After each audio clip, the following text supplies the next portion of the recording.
how the one big beautiful bill may affect manufacturers, a new transcontinental railroad, and preparing for extreme weather events. Pull up a chair and join us as the editors of DC Velocity discuss these stories as well as news and supply chain trends on this week's Logistics Matters podcast. Hi, I'm Dave Maloney. I'm the Group Editorial Director at DC Velocity. Welcome. Logistics Matters is sponsored by Storage Solutions. When equipment alone isn't enough and your warehouse needs a real strategy, turn to Storage Solutions, a young Highbridge company. As experts in intralogistics, they help businesses streamline operations with proven scalable systems built for today and ready for tomorrow. From solution design to implementation and everything in between, they just don't deliver products, they deliver performance. Visit storage-solutions.com to learn more. As usual, our DC Velocity senior editors Ben Ames and Victoria Kickham will be along to provide their insights into the top stories of this week. But to begin today, the one big beautiful bill is now the law of the land. Among the provisions in this expansive legislation are incentives to encourage business investment. But how will the bill affect our supply chains? And will it provide the supported growth for domestic manufacturing? To find out, I spoke earlier this week with manufacturing expert Lisa Anderson, the founder and president of LMA Consulting Group. Here is our conversation. Welcome, Lisa. It's good to have you with us today on Logistics Matters. Great to be here. For those who are not familiar with LMA Consulting Group, can you tell us a bit about your company and the role it plays in supply chains? Absolutely. So we work with manufacturers and distributors and help them with their end-to-end supply chain performance. So focusing in on supply chain planning, order fulfillment, sales and operations planning, and related technologies. We're here today to talk about the One Big Beautiful Bill, and of course it's a very expansive legislation that has a potential to affect many areas of the supply chain. In general, how will it affect supply chains and possibly manufacturing in particular? Well, it has some really interesting benefits for manufacturers specifically, and all businesses and supply chain organizations. So let's start at the top. It extends the tax cuts from 2017. In essence, prior to 2017, the tax rate was at 35%, and so it made businesses uncompetitive compared to the rest of the world. And the tax rates were reduced to around 21%. And so that was set to expire this year. And one of the key benefits of the bill is that it passed that to permanently to be at 21%. So that's one of the advantages. I would imagine with having lower tax rate, that does incentivize companies to invest more within their supply chains. Exactly. And it actually does a few other things to encourage investing specifically for manufacturers and supply chains. And that is, it has R&D expensing. So there's an immediate expense write-off of 100% for domestic R&D costs. So that'll definitely encourage investments in innovation and manufacturers and supply chain organizations modernizing their processes, developing new products, etc. It also extends 100% bonus depreciation for new facilities, machinery, and software. So there's a lot of advantages that supply chain organizations and manufacturers can take advantage of with that provision. Now, again, this is a very large bill, quite extensive, a lot packed into it. Is it realistic that all the provisions can be funded and fulfilled, in your opinion? Well, I mean, that's always a tricky element. Of course, it's not all perfect. What bill would be perfect? But with that said, it is exciting for manufacturing and supply chain, and it looks like there's offsets, and it's going to stimulate the growth. As it stimulates growth, it definitely helps to fund the bill. That's one of the main ways that it's funded, but there's many other details. You talked a bit earlier about the tax cuts that has been made permanent for manufacturers and other businesses. as well as some of the accounting provisions within it.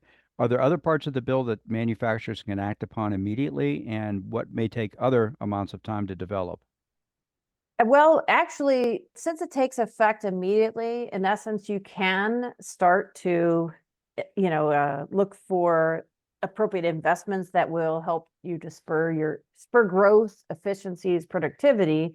There's also interest deductibility. So as you, invest in some of these programs, or you've already invested, you can deduct the interest. There's some benefits also for workers, like no taxes on overtime and those types of things, which will help because as we all know, in supply chain, it's short of talent. So that affects this in a couple of ways. One is to entice talent to work in supply chain. And then additionally, it'll also help fund some of the automation and productivity tools so that, hopefully workers can work on higher skilled tasks, and we can automate, more of the lower skilled tasks. Right. And as we look at expanding manufacturing, our manufacturing base within the United States, as you mentioned, will require labor. Do you envision that we'll be able to find the labor necessary, or will we simply see a lot of automated facilities in the future? Well, I think it's a combination of both. I think that it is going to change things rather dramatically over the next several years, not necessarily the bill, but the period of time we're in currently, as more and more baby boomers are retiring, and automation and advanced technologies are providing more and more benefits so that you can better serve customers and with greater productivity. So I see that smart distribution centers, smart factories are going to be the wave of the future because they can't scale up fast enough without it. So they're going to need to digitize their supply chains in order to scale up quickly enough.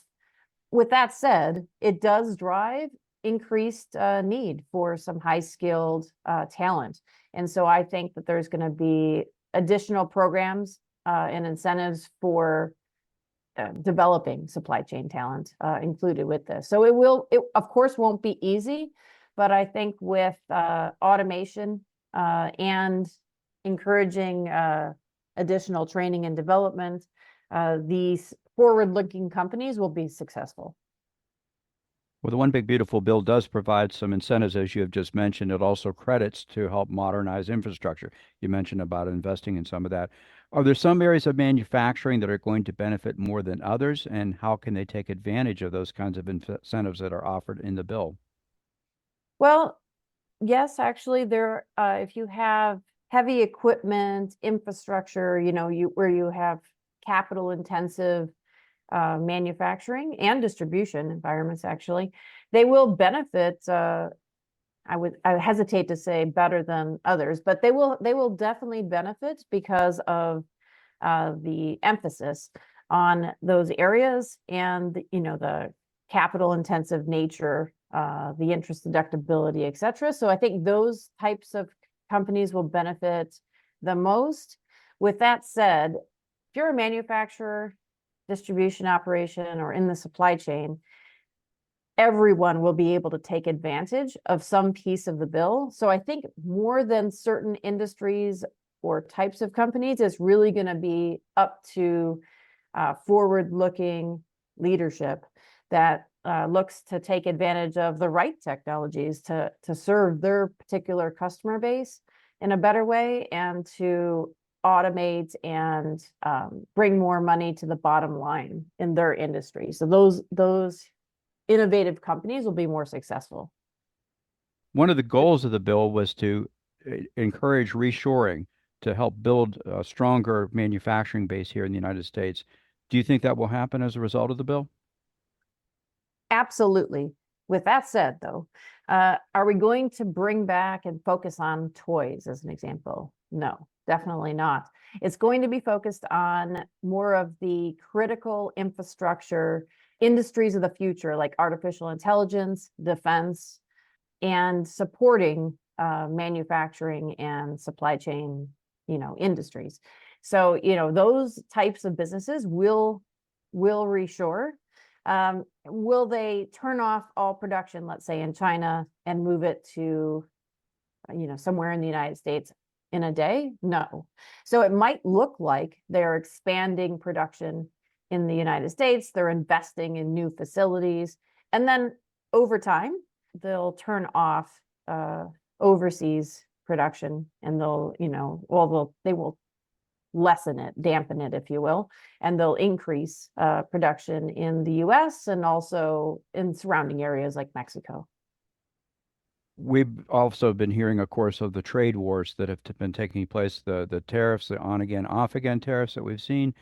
As a manufacturing expert, do you feel that they will affect imported parts and some of the other things that are needed for manufacturing to thrive within the United States? Well, I think it very much depends on individual companies and some degree industries. So if your company happens to import your materials, components, etc., from, let's say, China, as an example, certainly you're going to have to deal with tariffs. With that said, though, what I see across the board for manufacturers is that there's minimal impact from tariffs overall. If they have something coming in, is generally speaking not from a high tariff country, and if it is, like China, for example, is absorbing quite a bit of the tariffs. So I'm seeing, if anything, mild inflationary trends from that point of view, and they're looking to, of course, they're not going to stand still. So they're looking at changing sourcing. They're looking at different solutions. Like a lot of companies have multiple facilities and they're reallocating production to their US facilities to support the US marketplace, as an example. We've been talking to Lisa Anderson. She's the president of LMA Consulting Group. Thank you again, Lisa, for being our guest today on Logistics Matters. I enjoyed it. Thank you. Now let's take a look at some of the other supply chain news from the week. And Victoria, America has long dreamed of a true transcontinental railroad, and it may actually becoming a reality after a deal was announced earlier this week. Can you share the details? Yes, happy to, Dave. So on Tuesday, Union Pacific said it had made an offer to acquire Norfolk Southern in an $85 billion cash and stock deal. The acquisition would connect more than 50,000 route miles across 43 states, linking about 100 ports and reaching nearly every corner of North America. That's according to a joint statement from the companies. Now, this announcement followed reports of merger talks between the two railroads earlier this month, or earlier this summer, I should say, so it wasn't a surprise to everyone. Now, leaders from both companies were touting the deal as a win for both the economy and for customers, saying it would provide a seamless transcontinental freight route that would, among other things, unlock rail options for shippers in regions where railroad connections are less efficient today. But industry reaction has been mixed, and as early as Tuesday afternoon, some business associations were already speaking out against the deal.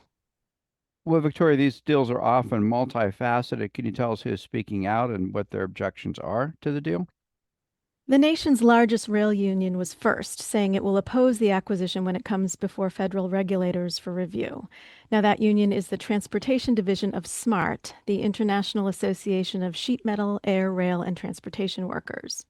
The group's primary concerns are the effects that consolidating the railroads would have on workers, safety, service quality, and the long-term health of the freight rail industry. Now, there are many aspects to those objections, but one that stuck out to me was a safety issue.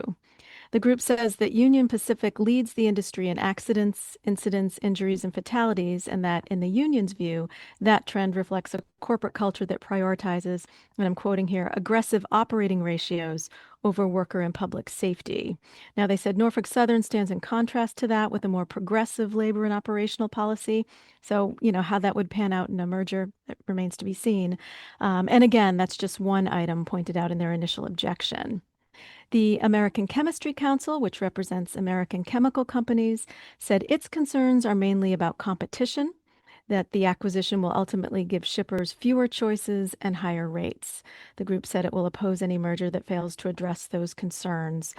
We also reached out to some other industry observers that echoed those sentiments.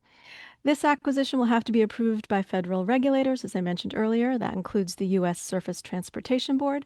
So there's much more to come on this for sure.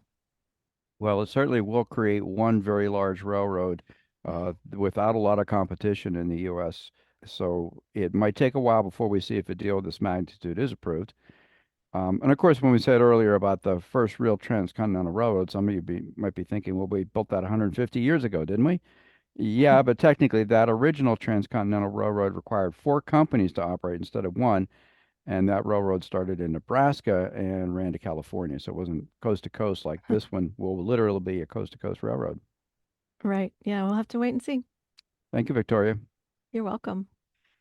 And Ben, we keep hearing in the news about extreme weather events, floods and drought storms that seem to be happening all over the country anymore.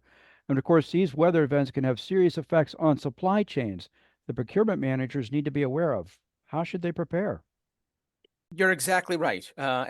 Chief procurement officers have a lot on their minds lately. Sourcing goods from different producers around the globe has always been complex, and we've seen a lot of supply chain disruptions, more so lately than ever before. As you say, this week, we saw a report that's focusing on the risk of extreme weather events. There have always been hurricanes or typhoons, but in recent years, the severity of some of those events has gotten markedly worse. Recent examples here in the US are things like violent floods and fast-spreading wildfires.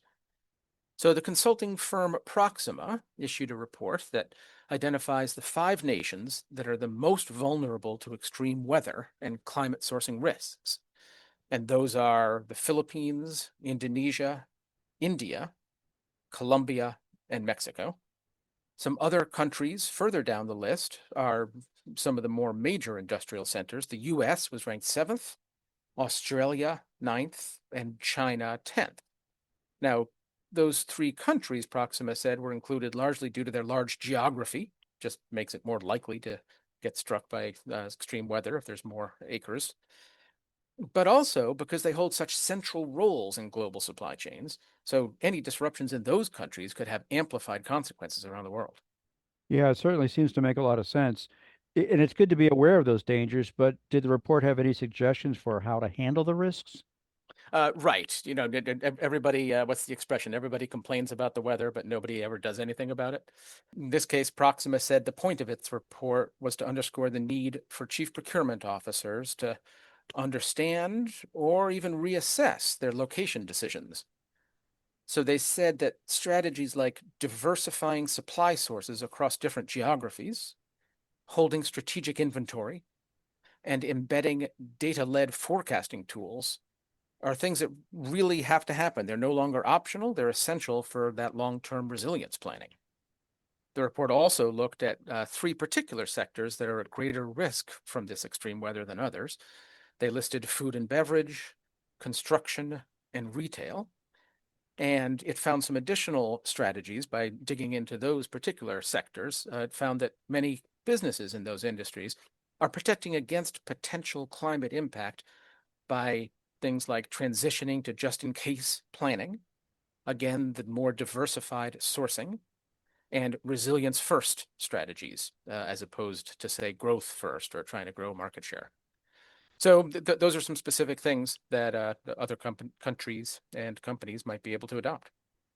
Yeah, those do seem like good strategies. And the key, as you mentioned, is really being able to be resilient and having additional diversified sources for the goods that you need. It's the truth. It's a complicated job. I don't envy those chief procurement officers. I don't either. It's good that we write about it instead of having to do it every week. That's exactly right. Thank you, Ben. Glad to. We encourage listeners to go to dcvelocity.com for more on these and other supply chain stories, and also check out the podcast notes section for some direct links to read more about the topics that we discussed today. And we'd like to thank Lisa Anderson of LMA Consulting Group for being our guest. We welcome your comments on this topic and our other stories. You can email us at podcast@agilebme.com. We also encourage you to subscribe to Logistics Matters at your favorite podcast platform. Our new episodes are uploaded on Fridays. Speaking of subscribing, check out our sister podcast series, Supply Chain in the Fast Lane, co-produced by the Council of Supply Chain Management Professionals and Supply Chain Exchange. We're in the midst of a new 8-episode series on the top threats to our supply chains. A few of the topics we address are geopolitical risk, economic instability, cybersecurity risks, threats to energy and electric grids, supplier risk, transportation disruptions, and more. A new episode drops each Tuesday. Check out Supply Chain in the Fast Lane wherever you get your podcasts. And a reminder that Logistics Matters is sponsored by Storage Solutions. When equipment alone isn't enough, your warehouse needs a real strategy. Turn to Storage Solutions, a Young Heinrich company. As experts in intralogistics, they help businesses streamline operations with proven, scalable systems built for today and ready for tomorrow. From solution design to implementation and everything in between, they just don't deliver products, they deliver performance. Let's build a better warehouse together. Visit storage-solutions.com to learn more. We'll be back again next week with another edition of Logistics Matters. Be sure to join us. Until then, have a great week.